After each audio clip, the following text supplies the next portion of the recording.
కథావాణికి స్వాగతం. కథాభిమానులందరికీ నమస్కారం అండి. నేను డాక్టర్ శ్రీమతి కొఠారి వాణి చలపతిరావుని. పవిత్ర కార్తీక మాసం సందర్భంగా శివుని పుత్రుడైన సుబ్రహ్మణ్య స్వామి గురించి ఈరోజు క్లుప్తంగా కొన్ని విషయాలను, కొన్ని కథలను తెలుసుకుందాం. కాళిదాస మహాకవి కుమార సంభవం, స్కంద పురాణం, వాల్మీకి రామాయణం, వ్యాస మహాభారతం, శివపురాణం ఇలా అనేక సంస్కృత, తెలుగు కావ్యాలలో సుబ్రహ్మణ్య స్వామి చరిత్ర ఉంది. ఈయన పుట్టుకే ఒక అద్భుతం. అందుకని కాళిదాస మహాకవి కుమార సంభవం అని పేరు పెట్టి ఒక కావ్యాన్నే రాశారు. మనం కూడా ముందుగా సుబ్రహ్మణ్య స్వామి జననం, ఆయనకున్న పేర్ల గురించిన వివరాలు తెలుసుకుందాం. తారకాసురుడు అనే రాక్షసుడు లోకాలను అల్లకల్లోలం చేస్తూ దేవతలను నానాబాధలో పెడుతుండగా దేవతలు వేడుకుంటే శివుని వీర్యంతో జన్మించిన బాలుడు మాత్రమే ఆ రాక్షసుని సంహరించగలడు అని విష్ణుమూర్తి చెప్పాడు. పరమశివుని తేజస్సు అమ్మవారి యందు నిక్షిప్తమైతే వచ్చే శక్తిని తట్టుకోవటం కష్టమని తలంచి దేవతలు అలా జరగకుండా శివపార్వతుల ఏకాంత మందిర ముఖద్వారం వద్ద నిల్చొని శివ, శంకర, మహాప్రభో అంటూ గట్టిగట్టిగా ప్రార్థించటం మొదలుపెట్టారు. దేవతల ప్రార్థనను విని శివుడు వేగంగా బయటికి వస్తున్నప్పుడు ఆయన హృదయం నుండి వెలువడిన ఆ తేజస్సు అగ్నికుండంలో స్ఖలనమైంది. తనకు సంతానం కలగకుండా చేసినందుకు పార్వతీదేవి ఆగ్రహించి దేవతలను మీకు సంతానయోగం ఉండకుండుగాక అని శపించింది. అందుకే దేవతలకు వంశాభివృద్ధి అనేది లేదు. ఎప్పుడూ దేవతల సంఖ్య 33 కోట్లే. అయితే శివ తేజస్సును ధరించిన అగ్నిదేవుడు ఆ తాపానికి తట్టుకోలేక దానిని భూమాతలో ప్రవేశపెట్టాడు. ఆమె కూడా తట్టుకోలేక గంగలో ప్రవేశపెట్టింది. గంగ ఆ శివుని వీర్యాన్ని కైలాస శిఖరాల చెంత ఉన్న శరవణము అంటే రెల్లుగడ్డి పొదల్లో వదిలిపెట్టింది. అప్పుడు ఆ రెల్లు పొదల్లో నుంచి 6 ముఖాలు 12 చేతులు కల ఒక బాలుడు ఉదయించాడు. ఆయనే సుబ్రహ్మణ్య స్వామి. మహాజ్ఞాని కనుక సుబ్రహ్మణ్య స్వామి. అతడు జన్మించిన మార్గశిర శుద్ధ షష్ఠి నాడు సుబ్రహ్మణ్య షష్ఠి అని అంటారు. అప్పుడు 6 కృత్తికా నక్షత్రాలు ఆ పిల్లవాడికి స్తన్యమిచ్చి పాల్పట్టాయి. కాబట్టి ఆ బాలుడికి కార్తికేయ అన్న పేరు వచ్చింది. 6 ముఖాలతో పుట్టినవాడు కనుక షణ్ముఖుడు. అరుముగన్. శరవణము నుంచి పుట్టాడు కనుక శరవణ భవ. శివుని తేజస్సు వలన పుట్టాడు గనక స్కంద. అగ్ని, గంగా శివుని వీర్యాన్ని భరించారు కనుక వహ్నిగర్భ, అగ్ని సంభవ, గాంగేయ ఇలా అనేక పేర్లున్నాయి సుబ్రహ్మణ్య స్వామికి. తమిళులకైతే సుబ్రహ్మణ్య స్వామి ఆరాధ్య దైవం. మురుగన్, షణ్ముగన్, వేలాయుధన్, శక్తివేల్, పళని అండవన్ అంటూ అనేక పేర్లతో ఆ స్వామిని కొలుచుకుంటారు. తమిళనాడులో ఎక్కడ చూసినా ఈ పేర్లతోనే హోటళ్ళు, రెస్టారెంట్లు, షాపులు కనిపిస్తాయి.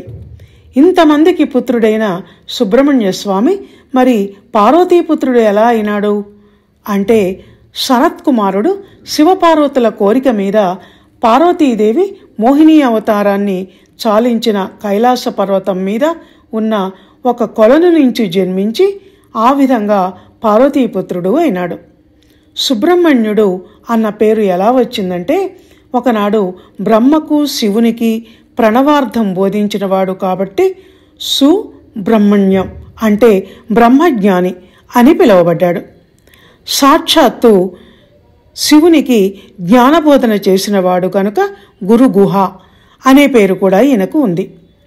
తెలంగాణలో సుబ్రహ్మణ్య స్వామిని సుబ్బారాయుడు అని పిలుస్తారు. బాలుడిగా మన్మధుని వలె అందంగా ఉండేవాడు కనుక కుమారస్వామి అన్న పేరు వచ్చింది. కుమార, స్వామి అనే శబ్దాలు ఒక్క సుబ్రహ్మణ్య స్వామికే చెందినవి. మరే దేవుడికి ఆ పేర్లు లేవు. ఈ పేర్లనన్నింటినీ పొందుపరిచిన శ్రీ సుబ్రహ్మణ్య స్వామి స్తోత్రాన్ని ఇప్పుడు వినండి.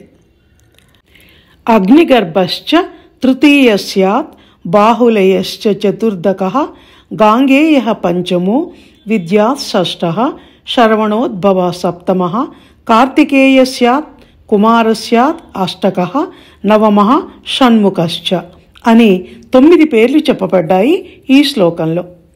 సుబ్రహ్మణ్య స్వామి సృష్టికారకుడు, నాదరూపుడు. ఈ స్వామిని కొలిస్తే ఆయుష్, ఐశ్వర్యము, సంతానము సిద్ధిస్తాయని చెప్తారు ఆధ్యాత్మిక పండితులు.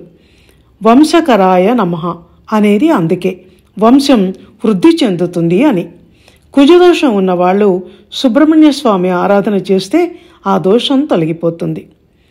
సుబ్రహ్మణ్య స్వామి ఆకారం, భంగిమ ఎలా ఉంటాయంటే అందగాడు, యవ్వనుడు, చిరునవ్వుతో, అద్భుతమైన తేజస్సుతో వెలుగొందుతూ చూసిన కొద్దీ చూడాలనిపించే సాత్విక ముఖం కలవాడు. అందుకే కాళిదాస మహాకవి కుమార సంభవం అని అంటాడు సుబ్రహ్మణ్య స్వామి జననం గురించి చెప్తూ. ఈయన శక్తి అనే ఆయుధాన్ని పట్టుకొని ఉంటాడు.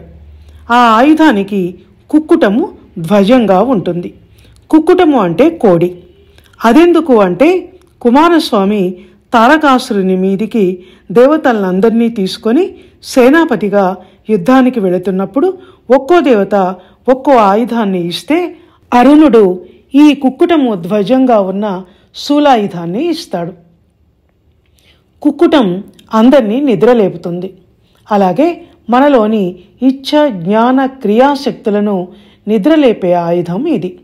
దానిని బట్టే ఈయనకు వేలాయుధన్ అనే పేరు కూడా ఉంది తమిళనాడులో. శివుడు కుక్కుటేశ్వరుడుగా కూడా అవతారం దాల్చాడు. ఆ పేరు మీద ఆయనకు ఆలయాలు కూడా ఉన్నాయి. ఇంకా షణ్ముఖుడు నెమలి వాహనాన్ని అధిరోహించి ఉంటాడు. అది దేనికి అంటే నెమలి పురి విప్పుతుంది. అప్పుడు అందులో అనేక రంగులు కనిపిస్తాయి. అవి 6 ఋతువుల కాలానికి సంకేతం. అంటే కాలం ఆ స్వామి అధీనంలో ఉంటుంది అని అర్థం. ఆ నెమలి కాలు కింద పాము ఉంటుంది. కింద ఉన్న పాము అధోరోతస్సుకు గుర్తు, అంటే కింద పడిన వీర్యానికి గుర్తు. బ్రహ్మజ్ఞానాన్ని పొందాలంటే సంసారాన్ని కింద పడేయాలి అన్నది దీని సంకేతం.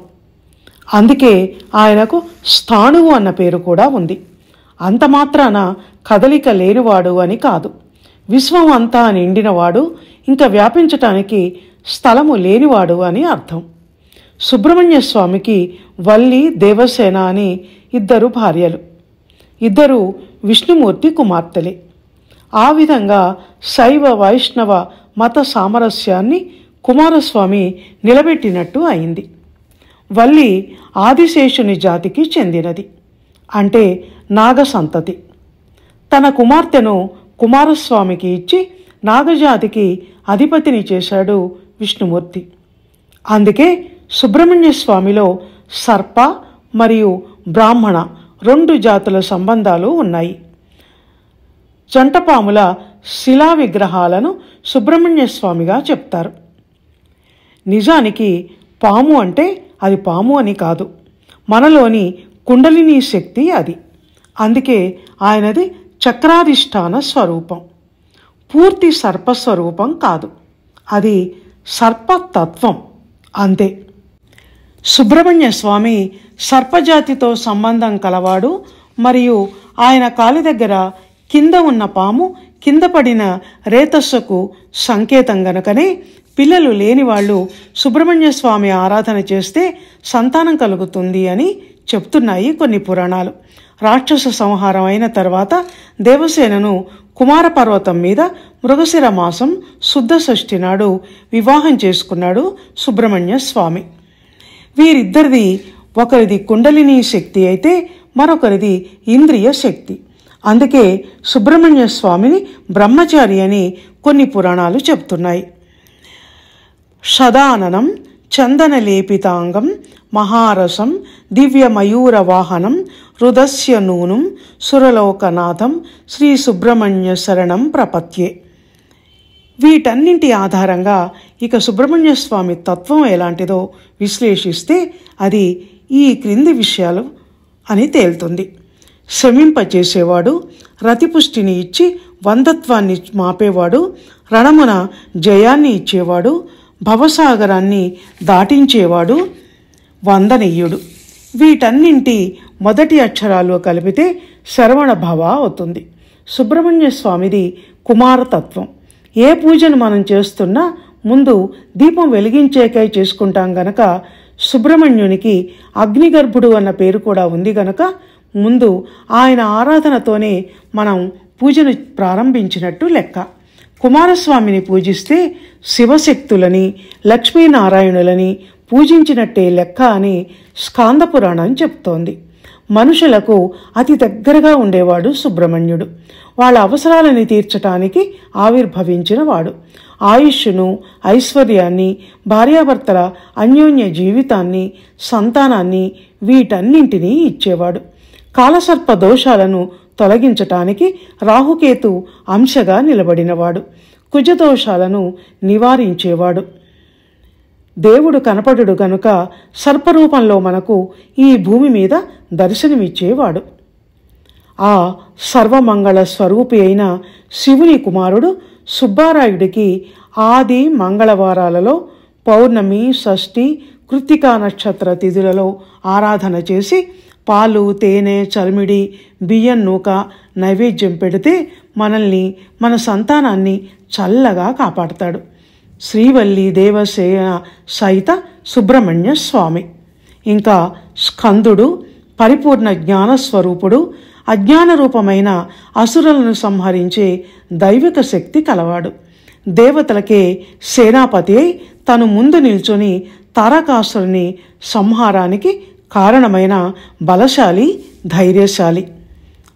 అందుకే ఆంగ్లేయులు సుబ్రహ్మణ్య స్వామిని ది గాడ్ ఆఫ్ వార్ అని అంటారు. ఇంతటి మహిమాన్వితుడైన సుబ్రహ్మణ్య స్వామి గురించిన ధ్యానం చేద్దాం. షణ్ముఖం పార్వతీపుత్రం క్రౌంచశైల విమర్దనం దేవసేనాపతిం దేవం స్కందవందే శివాత్మజం తారకాసుర హంతారం మయూరాసన సంస్థితం శక్తిపాణించ దేవేశం స్కందం వందే శివాత్మజం.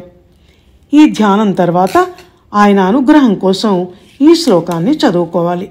కార్తికేయాయ విద్మహే సుబ్రహ్మణ్యాయ ధీమహి తన్నః స్కందః ప్రచోదయాత్. ఇంతటితో శ్రీ సుబ్రహ్మణ్య స్వామి కథను ముగిస్తూ ఆ స్వామి కృప మనందరి మీద ఉండాలని ప్రార్థిస్తున్నాను. ధన్యవాదాలు.